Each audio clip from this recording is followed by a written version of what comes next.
오늘 함께 은혜 나눌 하나님 말씀 제목은 성도 부활의 첫 열매이신 그리스도라고 했는데요. 좀 제목을 고쳐봤으면 좋겠어요.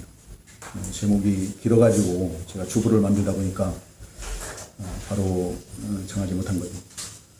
성도 부활의 첫 열매인 그리스도의 부활 이렇게 했습니다.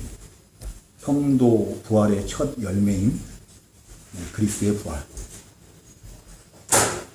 이 10절에 보면은 그러나 이제 그리스도께서 죽은 자 가운데서 다시 살아나사 잠자는 자들의 첫 열매가 되셨도다 라고 이렇게 증거하고 있거든요.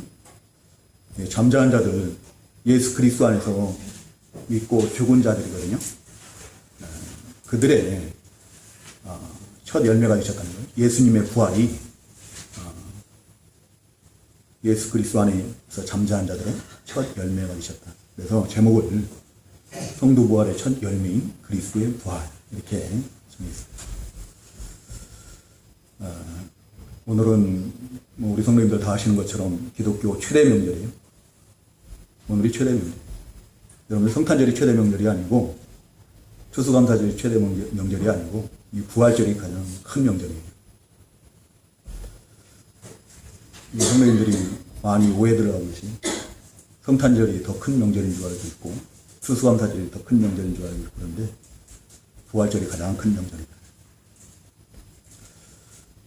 우리 주님께서 우리 죄를 대속하시기 위해서 그 십자가에서 참혹하고 수치스러운 그런 죽임을 당하시고 또 무덤에 장사 지셨지만 이제 우리 주님께서는 사망 권세 이기시고 부활하셨습니다. 우리 주님의 부활을 사도행전 2장 24절인가요? 거기에 보면은 우리 아까 교동문에도 좀 나와 있었던 것 같은데요. 우리 주님은 사망에 매여 있을 수 없는 분이시기 때문에 하나님께서 사망의 고통을 풀어 다시 살리셨다라고 이렇게 증거를 하고 있습니다. 우리 주님은 죄가 없으신 분이기 때문에 죽으실 수가 없는 분이에요. 의로우신 분이시기 때문에 온전히 의로우신 분이시거든요. 그래서 죽으실 수가 없는 영생을 하셔야 맞는데 그럼에도 불구하고 그 아버지의 뜻대로 택하신 모든 백성들의 죄사함을 위해서 구원을 위해서 죽으셨기 때문에 그 죽으시기까지 순종하신 그 의로 말미암아서 아버지께서 다시 살리셨다는 거예요. 오늘 이 본문이 기록된 15장 고린도전서 15장을 우리가 흔히들 부활장이라고 이렇게 얘기를 해요. 부활장이라고 하는데 부활장이라고 하는 이유가 뭔가 하면은 15장 1절부터 마지막 절까지 우리 주 예수 그리스도와 그 성도의 부활에 대해서 아주 상세하게 또 알기 쉽게 잘 기록이 되어 있기 때문에 부활절이라고 이렇게 증거를 합니다. 바울 사도가 이렇게 고린도 교회 성도들에게 이 부활에 대해서 예수 그리스도의 부활과 그 성도 부활에 대해서 자세하게 설명한 이유는 그 12절에서 그런가 하네요. 12절에서 그 원인을 찾아볼 수 있습니다. 12절 한번 다 같이 읽어볼까요? 12절 함께 읽어보겠습니다. 시작. 그리스도께서 죽은 자 가운데서 다시 살아나셨다 전파되었거늘 너희 중에서 어떤 사람들은 어찌하여 죽은 자 가운데서 부활이 없다 하느냐. 아멘. 자, 바울 사도를 통해서 또 주의 종도를 통해서 예수 그리스도의 부활이 이미 증거가 됐어요. 그래서 사람들이 다 예수 그리스도의 부활은 믿어요. 고린도 교회 성도들이 예수 그리스도의 부활을 믿는데 문제는 뭔가 하면은 자기들의 부활을 안 믿어요. 죽은 자의 부활을 안 믿는 거예요. 그래서 이제 바울 사도가 예수 그리스도의 부활을 통해서 성도의 부활을 증거를 하고 있는 거예요. 이 자리에 계신 우리 성도님들 예수 그리스도의 부활을 다 믿으십니까? 예수 그리스도의 부활을 믿으시면은 우리도 부활할 줄로 믿으시기 바랍니다. 예수 그리스도의 부활을 믿으면서 나 자신의 부활을 못 믿는 그런 어리석은 자리에 들어가서는 안 돼요. 그런 분이 한 분도 안 계실 줄로 믿습니다. 오늘 이 부활절을 통해서 제가 이 말씀을 가지고 부활에 대해서 세 가지를 간단하게 좀 증거하고 싶어요. 첫 번째는 바로 예수님의 부활은 역사적 사실이라는 거예요. 역사적 사실이다. 예수님의 부활은 전해져 내려오는 어떤 전설이 아니에요. 잘 꾸며져서 기록된 어떤 그런 신화와 같은 그런 이야기가 아닙니다. 역사적인 사실이라는 거예요. 이 바울사도는 예수님의 부활이 역사적 사실임을 증명하기 위해서 그 앞에 5절에서 8절에 보면은 예수님의 부활을 목격한 자들에 대해서 증거하고 있어요. 5절에서 8절 한번 같이 읽어보겠습니다. 시작. 게바에게 보이시고 후에 12 제자에게와 그 후에 500여 형제에게 일시에 보이셨나니 그 중에 지금까지 대다수는 살아있고 어떤 사람들은 잠들었습니다. 그 후에 야고보에게 보이셨으며 그 후에 모든 사도에게와 맨 마중에 만삭되지 못하여 난 것 같은 내게도 보이셨느니라. 아멘. 누구에게 먼저 보이셨다고요? 여기 기록된 말씀에는 누가 먼저 봤어요? 누구에게 먼저? 부활하신 예수님께서 누구에게 먼저? 게바가 누구예요? 베드로예요. 베드로. 베드로 사도에게 먼저 보이시고 그 다음에 또 12 제자에게 보이시고 또 500여 형제에게 일시에 나타내 보이시고 그 후에는 예수님의 동생 야고보, 주님의 동생 야고보에게 보이시고 또 모든 사도에게와 맨 나중에는 만삭되지 못한 난 자와 같은 바울 사도 자신에게도 우리 주님께서 보이셨다라고 이렇게 증거를 하고 있어요. 우리 주님의 부활은 또 사복음서에 보면은 더 많이 증거가 되고 있죠. 우리 성도님들 기억나는 대로 한번 말씀해 주세요. 부활하신 예수님께서 제일 먼저 보이는 사람이 누구예요? 누구에게 제일 먼저 보이셨어요? 그렇죠. 막달라 마리아에게 제일 먼저 보이시고 또 그와 함께 했던 그 여인들에게 보이셨다고 되어 있습니다. 그렇죠?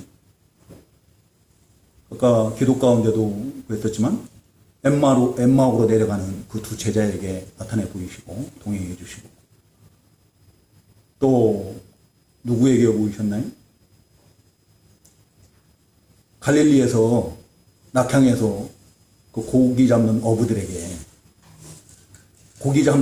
아니라 고기 잡는 7 제자에게 나타내 보이세요. 갈릴리에서도 보이시고 또 사도행전 1장에 보면은 우리 주님께서 부활 승천하실 때 감람산에서 최소한 120명의 제자들 앞에서 부활 승천하신 것을 부활하신 우리 주님 나타내 보이시는 것을 자, 이 성경은 두세 사람의 그 증언으로 말미암아서 그 증언들이 사실로 확증되어진다라고 이렇게 기록을 하고 있거든요. 신명기 17장 6절이나 또 신명기 19장 15절에 보면은 그렇게 기록이 되어 있습니다. 그 사실로 확증되어질 뿐만 아니라 심지어는 그들의 증언을 통해서 범죄자가 사형을 당할 수도 있다라고 이렇게 증거를 하고 있습니다. 근데 우리 주님의 증언은 두세 사람의 증언이 아니에요. 수없이 많은 사람들이 그 예수님의 부활하신 모습을 목격했고 또 목격한 자들마다 그 목격한 것으로 그냥 끝나는 것이 아니고 일생을 그 부활하신 예수님에 대한 증거자들로의 삶을 살고 있습니다. 베드로 사도, 요한 사도. 그 사도들은 예수님이 붙잡히셨을 때 자기들이 해를 당할까 봐 어떻게 해요? 예수님을 버리고 다 달아나지 않습니까? 그랬던 그들이 이제 부활하신 예수님을 통해서 또 오순절 성령 강림 사건을 통해서 온전히 변화가 되죠. 예수 그리스도의 부활하신 예수 그리스도의 증거자들로의 삶을 살고 매를 맞고 옥에 갇히고 굶주리고 헐벗고 위협을 당하고 죽을 뻔하고 그래도 어떻게 해요? 포기하지 않아요. 그들이 만약에 부활하신 예수님을 보지 못했다면 그런 삶을 살 수가 없는 거죠. 가장 대표적인 사람이 바울사도 아닙니까? 바울사도는 사실은 예수 믿는 사람들을 붙잡아 가두고 또 죽이는데 앞장섰던 그런 사람 아니에요? 그런 삶을 살면은 그의 일생이 완전히 보장되는, 그 출세가 보장된 그런 사람이었어요. 근데 그런 그가 다메섹으로 가는 길에서 빛으로 나타나신 예수님을 만난 후에 어떻게 합니까? 지금까지의 모든 삶을 다 버리고 자기의 그 보장된 그 부귀영화 이런 것들을 갖다 배설물과 같이 여기고 부활하신 예수 그리스도를 증거하는 종으로서의 삶을 일생 사는 것이었습니다. 예수 그리스도를 위한 순교자의 제물로 드려지는 것입니다.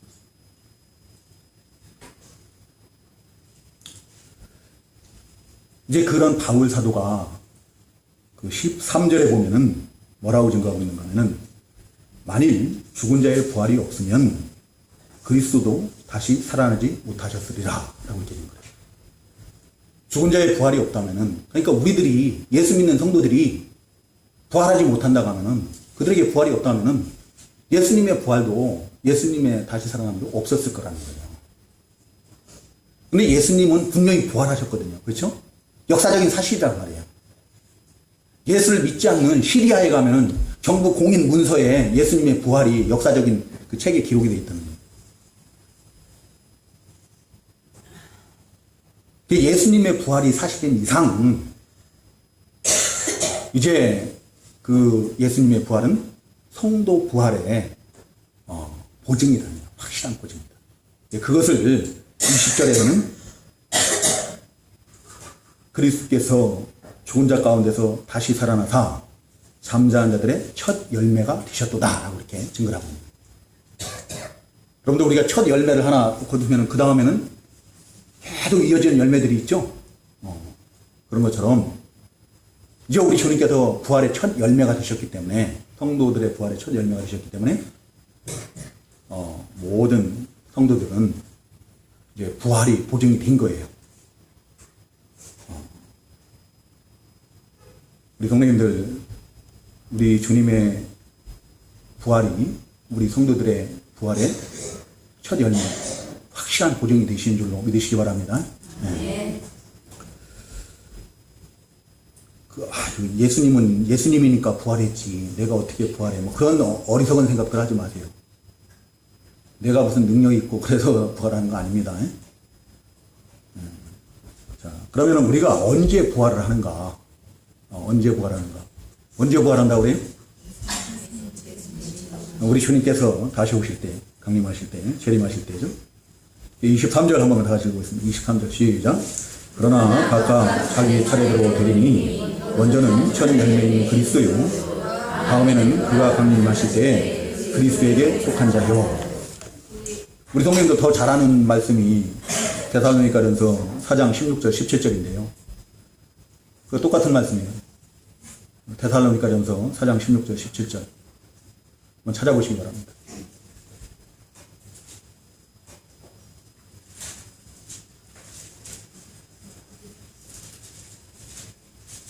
데살로니가전서 4장 16절 17절 같이 읽겠습니다. 시간이 없어서 말씀 331쪽, 신약성경 331쪽. 신약성경 331쪽. 지금 신약인지 구약인지 모르고 헤매고 있는 분들도 있어요. 우리 학생들 그러면 안 돼요.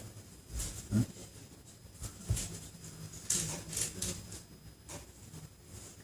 데살로니가전서 4장 16절 17절 같이 읽습니다. 시작. 주께서 후영과 천사장의 소리와 하나님의 나팔 소리로 친히 하늘로부터 강림하시리니 그리스도 안에서 죽은 자들이 먼저 일어나고 그 후에 우리 살아남은 자들도 그들과 함께 구름 속으로 끌어올려 공중에서 주를 영접하게 하시리니 그리하여 우리가 항상 주와 함께 있으리라. 네. 우리 주님께서 다시 오실 때, 강림하실 때 우리 주님께 속한 자들이 다시 다 부활을 하게 된다는 거죠. 근데 우리 성도님들, 우리 주님이 다시 오실 때, 재림하실 때 우리 성도들의 부활이 이루어지는데, 근데 우리 주님이 재림하실 때가 언제인지 알아요? 아시는 분 계십니까? 아시는 분 아무도 안 계시죠? 그 때와 기한은 하늘의 천사들도 모르고 아들도 모르고 오직 아버지만 아신다고 그랬어요. 때와 기한은 아버지께 속한 것. 언제 오실지 몰라요.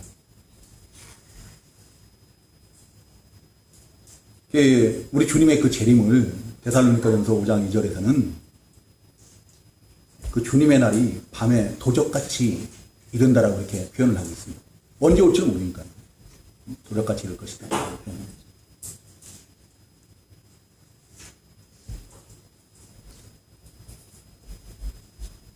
근데 우리 주님께서는 그 우리 주님의 재림의 때를 정확하게는 알지 못하지만 우리가 몇 월 며칠 몇 시에 오신다는 그것은 알지 못하지만 그 징조를 보아서 알 수 있다라고 이렇게 말씀하십니다.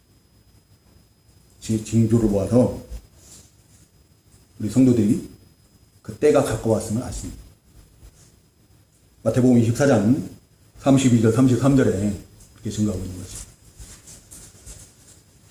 여러분들 무화과나무 가지가 연해지고 우리 주님께서는 그렇게 말씀하시거든요. 거기서 무화과나무 가지가 연해지고 잎이 나면은 여름이 가까운 줄 아는 것처럼 이제 우리 주님께서 경고하신 그 징조들 그것들을 보아서 우리 주님의 날이 재림의 날이 가까운 줄 우리도 안다라는 거죠. 우리 주님께서 그 마지막 날에 대해서 우리 주님의 재림의 때가 가까우면은 어떠한 징조들이 현상들이 나타나는가에 대해서는 마태복음 24장 3절에서 28절까지 여러 가지로 증거를 하고 있습니다. 우리 성도님들 다 아셔요? 그 징조들을? 우리 남집사님 다 아셔요?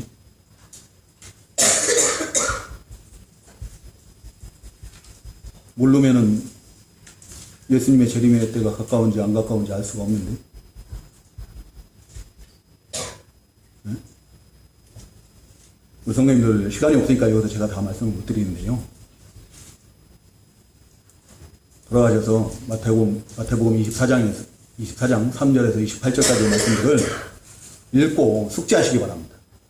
외우지는 못하더라도 그 내용들은 기억을 하고 있어야 돼요. 그리고 말세 때에 어떠한 현상들이 나타나는가 하면 디모데후서 3장 1절에서 그 5절에 어떤 현상들이 나타나는가 기록을 하고 있어요. 그런 것들을 우리가 인지하고 그런 것을 통해서 우리 주님의 날이 가까운 것을 우리 알아야 돼요. 우리 주님께서 언제 오실지 모르지만 그 징조를 모아서 우리가 주님의 재림이 가까운 줄 알고 우리가 준비할 수 있거든요. 그래서 성경은 우리에게 영적으로 깨어있으라고 해요. 우리 영혼이 잠들어 버리면은 그 때를 분별을 하지 못해요. 지금 이 시기가 어떠한 시기인지를 알지를 못하는 거죠. 예수님께서 말씀하신 그 징조들이 나타나도 그거를 분별을 할 수가 없어요. 그러니까 우리 영혼이 잠들어서는 안 돼요. 영혼이 깨어있어야 돼요.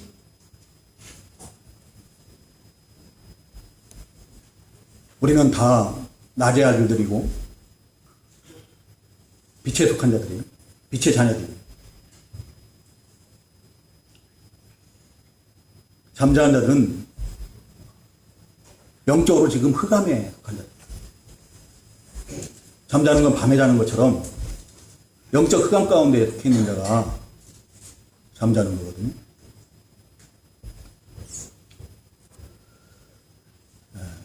영적으로 깨어가지고 우리가 주님의 날이 가까움을 그 징조들을 보아서 깨달아 알고 또 때를 분별하고 준비하는 자들. 그러면은 우리 주님께서 도적같이 우리에게 이르지 못하신다.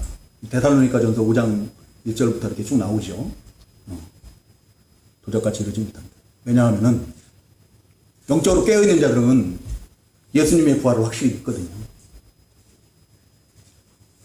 예수님 다시 오실 때 우리에게 가져다 주신 그 은혜, 그 부활, 영광스러운 부활을 믿거든요. 그것을 소망을 하거든요. 그런 사람들에게는 우리 주님께서 언제 어느 때 오시든지 어떻게 해요? 아무 상관이 없는 거예요. 어느 순간에 어느 때 오시든지 할렐루야 하면서 아멘 주여 어서 오시옵소서 하고 우리 주님을 영접할 수가 있는 거예요.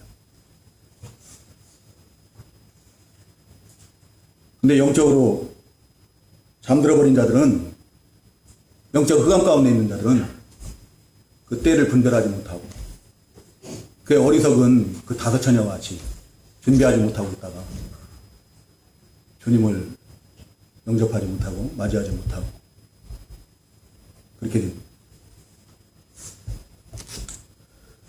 그러면 우리 주님께서는 다시 오실 때 우리는 우리 주님께서 재림하실 때 어떻게 우리가 부활할 수 있는가? 그것을 바울 사도는 그 뒤에 35절부터 38절에서 이렇게 증거를 하고 있어요. 우리 35절에 보면은 누가 묻기를 죽은 자들이 어떻게 다시 살아나며 어떠한 명으로 오느냐 하리니. 어떻게 다시 살아날 수가 있어요? 죽은 자가 어떻게 다시 살아날 수 있어요? 그 몸이 다 이미 썩어 부패하고 아무것도 없는데 그런 사람이 부활을 한다고 하니 다시 산다고 하니까 어떻게 그런 일이 있을 수 있느냐는 거죠.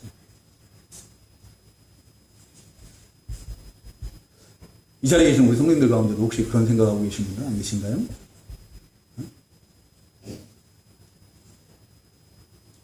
이제 뭐 죽은 지 100년, 200년, 수천 년이 돼가지고 심지어는 그 유골조차도 찾아볼 수도 없는 그런 상태가 됐는데 그런 사람도 부활을 한다, 다시 산다고 그러는데 어떻게 그런 일이 있을 수 있느냐는 거죠.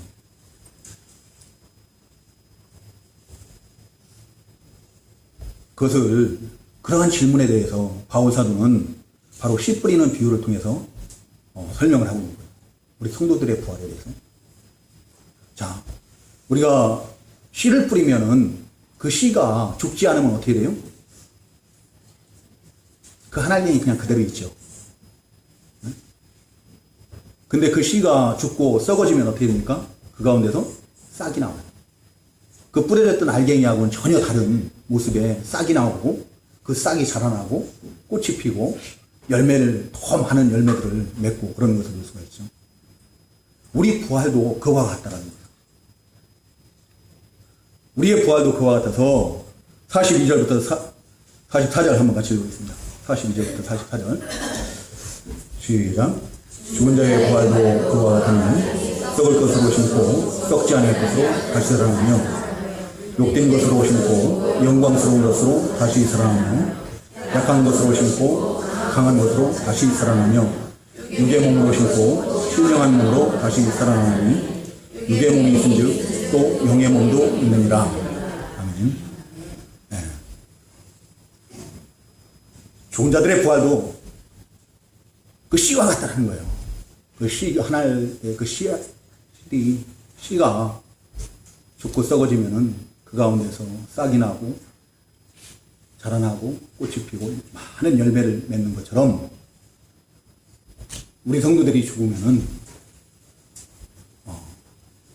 그 몸은 썩어지고 없어지고 그래요. 죽고 썩어지고 없어지는데, 그렇지만 이제 그것을 통해서 우리 주님 다시 오실 때에 썩지 않는 몸으로 다시 살아난다는 거예요. 죽지 않는 몸으로, 영생하는 몸으로 다시 살아나고, 욕된 것으로 심었다 했는데요. 우리 몸을 우리가 지금 현재 입고 있는 이상에는, 우리가 이 세상 사는 동안은 우리 육체의 부패성 때문에 항상 범죄에 노출되어 있습니다. 하나님 앞에 범죄하기가 쉽습니다. 죄로 더럽혀집니다. 그런데 이제 우리 주님 다시 오실 때는 영광스러운, 더 이상 범죄할래야 범죄할 수도 없는 그런 영광스러운 몸으로 다시 살고, 또 약한 것으로 심고 강한 것으로 다시 산다 했는데요. 우리 몸은 약하죠. 저도 그렇고 우리 성도님들도, 많은 성도님들도 병들고 늙고 쇠하고 아프고 그러죠. 근데 이제 우리 주님 다시 오실 때 다시 살아날 그런 몸은 영원히 병들지 않는, 약하지 않는 강한 몸으로 부활하게 된다는 거예요. 또 육의 몸으로 심고 신령한 몸으로 다시 살아난다 했는데요. 이 육신은, 우리 육의 몸은 제한이 있어요. 한계가 있어요. 모든 것에 한계가 있습니다. 그렇지만 이제 그 신령한 몸으로 다시 살아난 그 몸은 아무런 한계가 없는 거예요. 제한이 없어요. 그런 신령한 몸으로 우리가 부활할 것을 이제 바울 사도는 교훈을 하고 있습니다. 늘 말씀드리지만 우리 하나님께서 예수 그리스도를 통해서 우리에게 약속하신 그 구원은 우리 영혼만 구원하는 그런 불완전한 구원이 아니다. 우리 썩어질 육신까지도 온전히 하는 그런 완전한 구원, 그런 하나님이세요. 믿으시면 아멘 하시기 바랍니다. 아멘. 근데 그게 언제 이루어진다고요? 우리 주님 다시 오시는 예림의 때, 그때 이루어진다는 거예요. 이제 오늘 우리가 부활절을 맞이해서 이렇게 예수님의 부활에 대해서 증거를 받고 간단하게 증거를 받습니다. 그리고 예수님의 부활로 말미암아서 그 부활이 우리 성도들의 부활에 보증이 됨을 증거를 받았는데요. 우리 성도님들 이 부활절을 맞이해서 우리 주님의 그 부활, 그 영광스러운 부활을 믿고 또 그 부활로 말미암아서 우리들이 이제 부활할 것을 믿고 소망하는 그런 우리 성도님들 다 되시기를 주님의 이름으로 축원합니다. 우리 다 같이 기도하겠습니다.